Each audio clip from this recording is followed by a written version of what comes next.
ఈరోజు శుక్రవారం సందర్భంగా దీపం లక్ష్మీ స్వరూపం కాబట్టి లక్ష్మీ కటాక్షం కలగటానికి, అన్ని సమస్యలు అధిగమించటానికి ఎలాంటి ప్రత్యేకమైన విధి విధానాలతో దీపారాధనలు చేయాలో నేటి శుభం లాభం అనే శీర్షికన పరిశీలిద్దాం.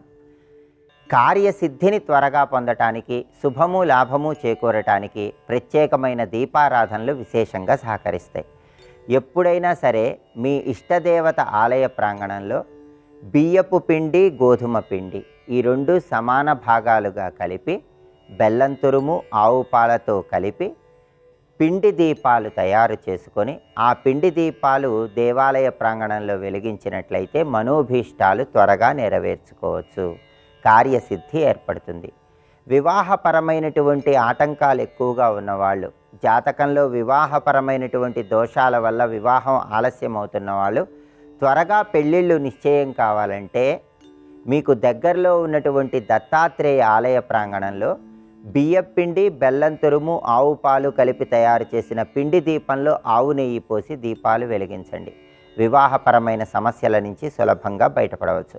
అలాగే కుటుంబ కలహాలు ఎక్కువగా ఉన్నా, దంపతుల మధ్య విభేదాభిప్రాయాలు ఎక్కువగా ఉన్నా కందిపిండి, బెల్లం తురుము, ఆవు పాలు కలిపి ప్రమిద తయారు చేసి ఆ కందిపిండి ప్రమిదను మీ ఇష్టదేవత ఆలయ ప్రాంగణంలో, ప్రత్యేకంగా అమ్మవారి ఆలయ ప్రాంగణంలో ఉంచి శుక్రవారం దీపాన్ని వెలిగించండి. కందిపిండి దీపం అనేటటువంటిది కుటుంబ కలహాల తీవ్రతను తగ్గింపజేసుకోవచ్చు.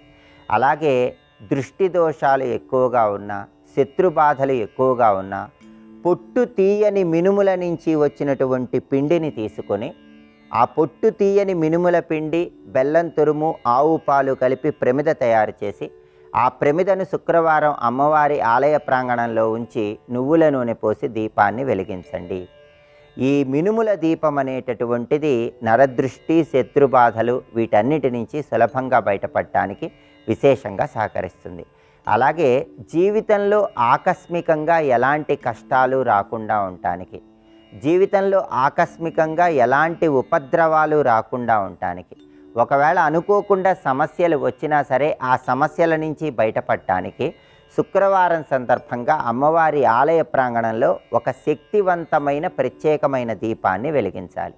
ఆ దీపం ఎలా వెలిగించాలంటే గోధుమ పిండి, బియ్యపిండి, పెసరపిండి, నువ్వుల పిండి, మినుముల పిండి ఈ ఐదింటిని కలిపి అందులో బెల్లం తురుము, ఆవు పాలు కలిపి ఒక ప్రమిదలాగా తయారు చేసి ఆ ప్రమిదను అమ్మవారి ఆలయ ప్రాంగణంలో ఉంచి దీపాన్ని వెలిగించినట్లయితే ఈ ప్రత్యేకమైనటువంటి దీపం వల్ల అన్ని రకాలైనటువంటి ఉపద్రవాలు, ఆటంకాలు తొలగిపోతాయి. ఆకస్మిక సమస్యల నుంచి సులభంగా బయటపడవచ్చు. అలాగే ఉద్యోగపరమైన సమస్యలు అధిగమించటానికి, త్వరగా ఉద్యోగం లభించటానికి శుక్రవారం సందర్భంగా అమ్మవారి ఆలయ ప్రాంగణంలో ఆవు నెయ్యి, నువ్వుల నూనె, ఆముదం ఈ మూడింటిని కలిపి ప్రత్యేకమైన దీపాన్ని మట్టి ప్రమిదలో పోసి వెలిగించాలి. అలా చేసినట్లయితే అమ్మవారి అనుగ్రహం ద్వారా విశేషంగా ఉద్యోగపరమైన వ్యవహారాల్లో విజయం కలుగుతుంది. సొంతింటి కలను తొందరగా సాకారం చేసుకోవాలంటే, గృహయోగం తొందరగా లభించాలంటే శుక్రవారం సందర్భంగా అమ్మవారి ఆలయ ప్రాంగణంలో వేప నూనె, నువ్వుల నూనె ఈ రెండింటిని కలిపి దీపాన్ని వెలిగించండి. సొంతింటి కలను తొందరగా సాకారం చేసుకోవచ్చు. అలాగే పసుపు రంగు ఒత్తులతో దీపారాధన చేయటం ద్వారా వివాహపరమైన సమస్యల నుంచి బయటపడటానికి, ఎరుపు రంగు ఒత్తులతో దీపారాధన చేయటం ద్వారా కుజదోష తీవ్రతను తగ్గింపజేసుకోవటానికి ఆస్కారం ఉన్నట్లుగా కూడా పరిహార శాస్త్రంలో చెప్పారు. పన్నీరులో తడిపి ఆరబెట్టిన ఒత్తులతో గృహంలో కానీ, దేవాలయ ప్రాంగణంలో కానీ శుక్రవారం దీపాలు వెలిగించినట్లయితే అనేక మార్గాల్లో ఆదాయం పెరుగుతుంది. వృధా ఖర్చుల తీవ్రతను తగ్గింపజేసుకోవచ్చు. రావలసిన ధనం సకాలంలో చేతికందుతుంది. ఇలా కార్యసిద్ధి త్వరగా లభించడానికి ప్రత్యేకమైనటువంటి దీపారాధనలు వెలిగించడం ద్వారా సమస్త శుభాలను సిద్ధింపజేసుకోవచ్చు.